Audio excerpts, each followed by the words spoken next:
Assalamu alaikum watoto wazuri, karibuni kwenye kipindi chetu cha Kids Corner. Mimi ni Miss Mariam na leo nataka niwasimulie hadithi nzuri sana. Siku moja paliondokea na baba mmoja. Baba huyo alikuwa na rafiki yake. Hiyo siku aliamua aende akamtembeze rafiki yake mazingira ya kwao. Akamchukua rafiki yake, wakaenda wakatembea mahali ambapo matajiri walikuwa wanaishi. Na maana yani mazingira ya huko yalikuwa mazuri, kulikuwa na magorofa, kumepandwa miti vizuri, yani kuko vizuri, mandhari yake yako vizuri sana. Sasa katika kutembea kwao, yule rafiki wa yule baba akamwambia, mashallah, angalia hizi nyumba, watu wanaishi vizuri. Mwenyezi Mungu akiumba watu matajiri, si tulikuwa wapi? Yule baba akashangaa kwa maswali ya yule rafiki yake, mimi nitamjibu nini? Akaamua tu asimjibu, akanyamaza. Wakaendelea tu na safari yao wenyewe kuangalia mazingira, wakitamani mazingira kama hayo. Wakarudi zao nyumbani. Siku ya pili, yule baba akaamua tena amchukue rafiki yake pia waende wakatembee. Wakaenda, lakini sasa hiyo siku baba aliamua enda akamtembeze mahali pa wagonjwa, yani hospitali.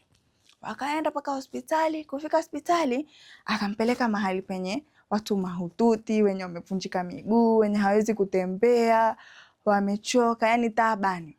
Kuwapeleka, yule rafiki yake akaanza kusema, alhamdulillah, mimi nashukuru Mungu. Kumbe watu wahitaji usaidizi. Angalia hawa maskini, hawezi hata kujisaidia, wengine hawezi hata kuongea, yani wagonjwa taabani. Yule baba akamwambia, tulikuwa wapi?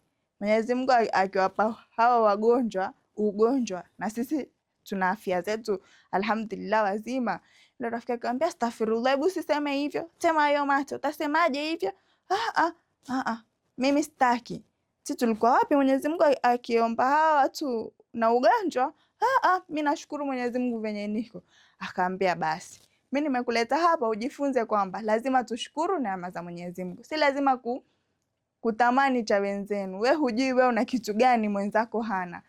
Kweli sisi tumeenda tukatembea kule kwenye majumba ya matajiri, hatuna, lakini angalia wenzetu hawa hawana afya. Sisi tuna afya zetu nzuri, twaweza kuongea, twaweza kutembea, twaweza kusimama, twaweza kufanya kila kitu, lakini hao wenzetu wanatamani wao wawe kama sisi. Kwa hivyo usiseme maneno kama hayo. Ukiona mwenzako amefaulu, sema mashallah, inshallah na mimi Mwenyezi Mungu atanibariki na kama chake ama na zaidi, alhamdulillah. Na ukiona mwenzako ni mgonjwa, sema alhamdulillah, usiseme ati kwa nini Mwenyezi Mungu hajaniumba mimi na hivi na hivi. Kwa hivyo hadithi yetu inatufunza kwamba tushukuru neema za Mwenyezi Mungu. Kama huyu rafiki ya yule baba alipelekwa katika mandhari ya kitajiri na alikuwa anatamani sana utajiri, mpaka ikamfikia wakati anasema watu walivyoumbwa matajiri, si tulikuwa wapi?